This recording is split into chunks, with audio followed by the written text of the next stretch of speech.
Hey guys, what's up? I got back from ESL Hamburg in Germany about a week ago, and one of the things I noticed when I was prepping a lot of clips and making segments was that Evil Geniuses as a team was really focused on their first creep wave. So I thought I'd make a video here and show you guys some details in partnership with the Predator training room. Now we can hop into the clips here. Have a little mix using VLC, and I wanted to show you one of the first examples here. This is game one of EG versus Vici Gaming, where they hop into lane and they're up against a Luna. Now, because they have a Drow Ranger, it's actually really important that they limit the amount of farm that the Luna can get in the first creep wave, because Luna hitting level 2 is really dangerous. But what ends up happening is Vici Gaming TPs over their Nyx Assassin while engaging the enemy heroes. And what Crit and Fly are trying to do is keep the enemy core zoned, and in the meantime, Arteezy in the bottom left out of our screen view is able to get free last hits. But because the Nyx rotates in, Fly gets a little out of position, not knowing that the Nyx is there, and he ends up getting stunned and ultimately right-click down. That gives him a first blood advantage, which means fade. The Wind Ranger gets a faster boots, and then they can turn this into a better laning setup here against a Drow Ranger, which is good, because Drow Ranger recently got a couple laning nerfs that make her not as good of a hero. In the second clip here, this is in game number 2 here, where EG's in the safe lane. It's kind of a reverse of what we saw previously, and in some ways Vici Gaming doing similar things as what EG does. The Phoenix appears to be out of position, but in the meantime, the Venge has been hiding, basically ready to jump in and pressure a little bit.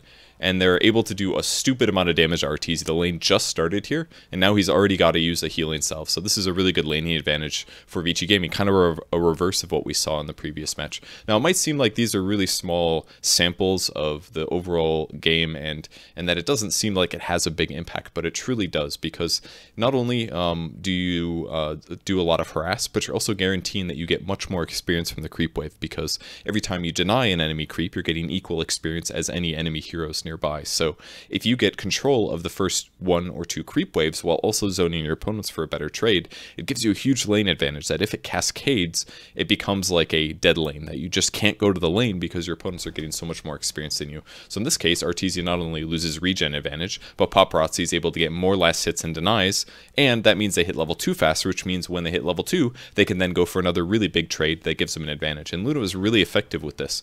Vici Gaming used it maybe a bit earlier than EG did, but EG absolutely does use the hero more in some of their later fights. This is EG versus Cole game 1.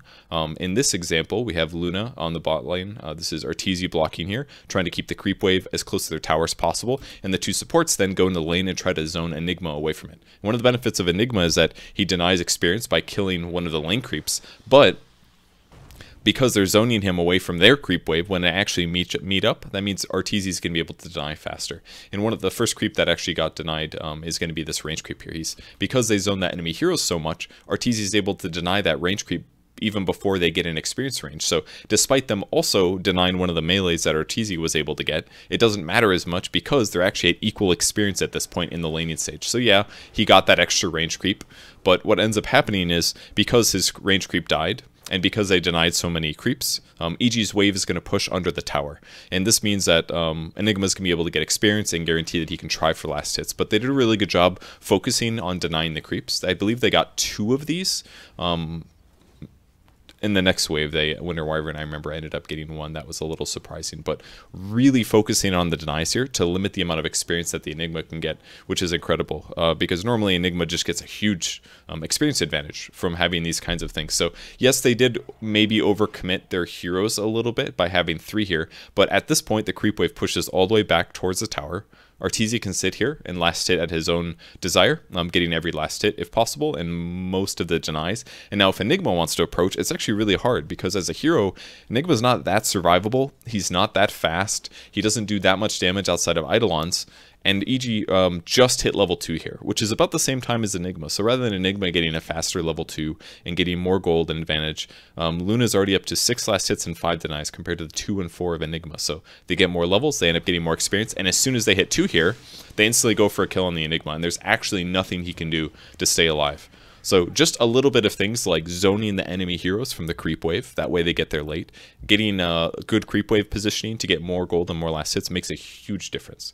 Now in game 2, it was something kind of similar but a little different. They ended up trying to do the same thing, zoning the offlaner from the safe lane, while Arteezy ends up blocking the wave to make sure that it gets there later. But what was different and kind of cool about what Cole did this game is they picked Legion Commander as a solution to both the Dazzle and the Axe. And that's because he can use his second skill to dispel any slows or nukes on him. So he uses Moment of Courage to remove the poison attack that would be repeatedly applied, and then afterwards Crit is able to use Battle Hunger. So they only get one of their nuke benefits, Battle Hunger, instead of poison attack. So basically, by picking a Legion commander, he's assured that he's able to reach the creep wave with his creeps and not be zoned as much and take less damage. But ultimately the same principle applies. They're focusing 3 heroes on this lane briefly because they know that Morphling is going to be able to get a huge gold and experience advantage by just sitting in this lane this whole time, getting every last hit and every deny, and as a result they have to commit more resources. The Phoenix comes over here to help stabilize the lane a little bit, and then on the other side of the map, what's really cool about what EG did is they have an Enigma in this game. So all the benefits of that hero that I talked about in the last match are now in their favor. They can pull that creep wave back. They can deny more experience. That's going to prevent Spectre from getting last hits. And Legion is just struggling to get anything. He's only got 2 last hits at this point. Can't use his first skill to get a nuke, for example. Enigma is 1 and 3. He's already at level 2.5, which is pretty good considering he's against 2 heroes. Previously was against 3. So seems like everything's pretty much going EG's way. And probably the best example of EG getting a really big lane advantage like this is their match against Secret. This was the one where they got a massive advantage and Secret ended up coming back and eventually winning in the late game. But EG again trying to pressure the carry, keeping them away from the creep wave, zoning him if possible, now that there's that change where the creeps can't be aggroed. This might seem like a stupid thing, but again, this had to happen because otherwise players would just pull the creep wave all the way to their tower with the first wave, and it made the laning stage a little bit too wonky. So the first one ignores enemy heroes. So what was really cool about what Secret did in this example is rather than run past the enemy heroes, he ended up juking into the trees down here. And by doing so, he could still kind of head on the correct path, but his opponents didn't know exactly where he was, and therefore what it ended up turning into is them harassing Fly instead of vice versa. So they're able to stay with the creep wave again. That way they can make sure that they get all the experience, even if it does get denied. The okay there, meaning like, congratulations, you cast a Arcane Curse on me. And then when the creep wave meets, now we're in a new situation. Now it's Secret having only 2 heroes here against the 3 of EG, so similar principles as before.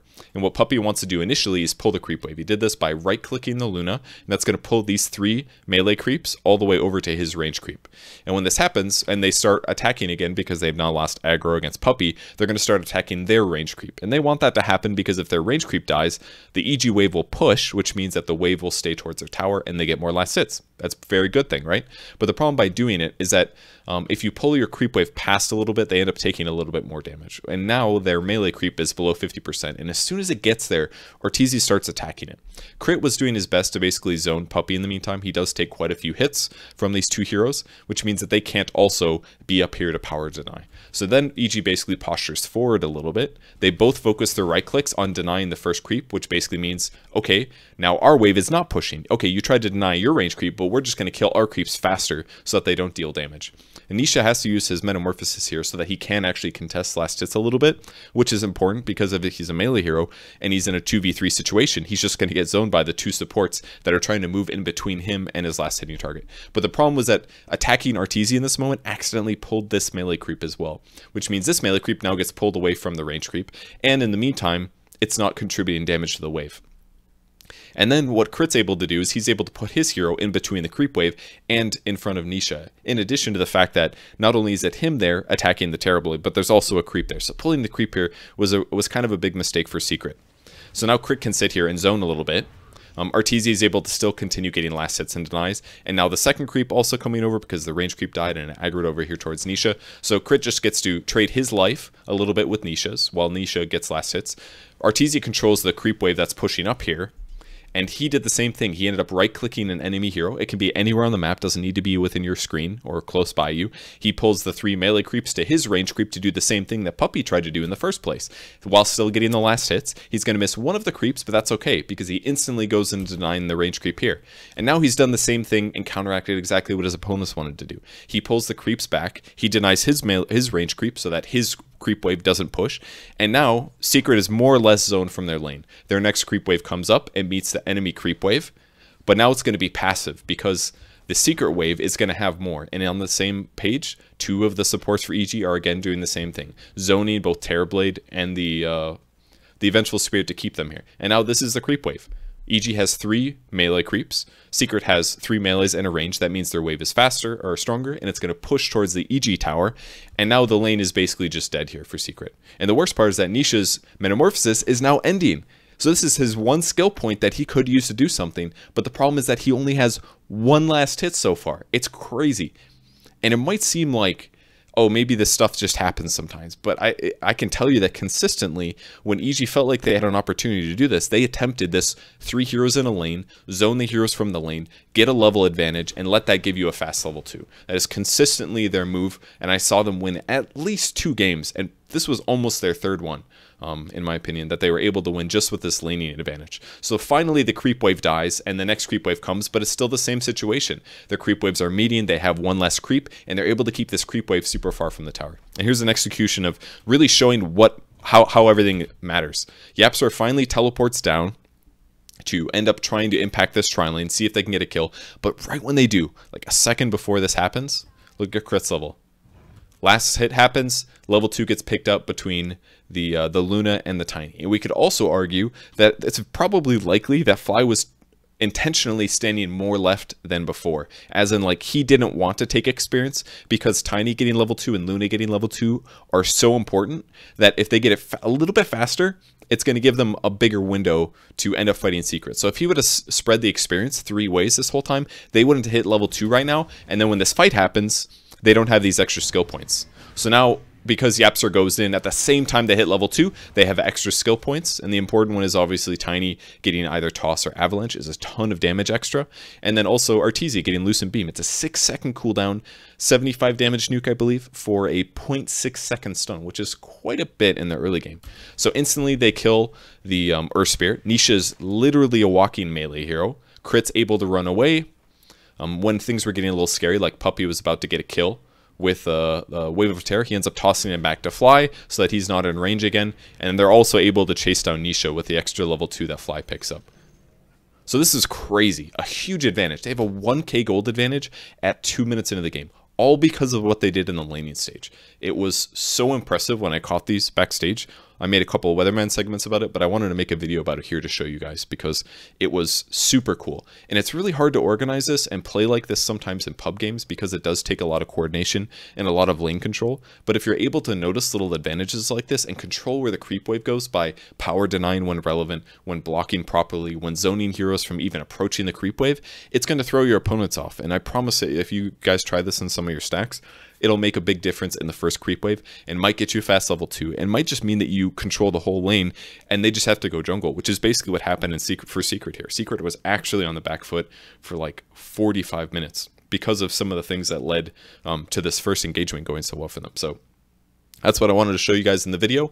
The laning stage is still super important, but sometimes it's actually okay to start off in little tri-lanes like this, as EG showed us at ESL Hamburg. They didn't go on to win the tournament. Secret actually did, which is good for them. But they played a lot more dynamically and had a lot better late game. So anyways, that's the video I brought to you guys by Predator Training Room. If you guys want to check out other videos like this, you can go to their Predator Training Room YouTube channel and subscribe there for other content. They also have a website where you can sort by games.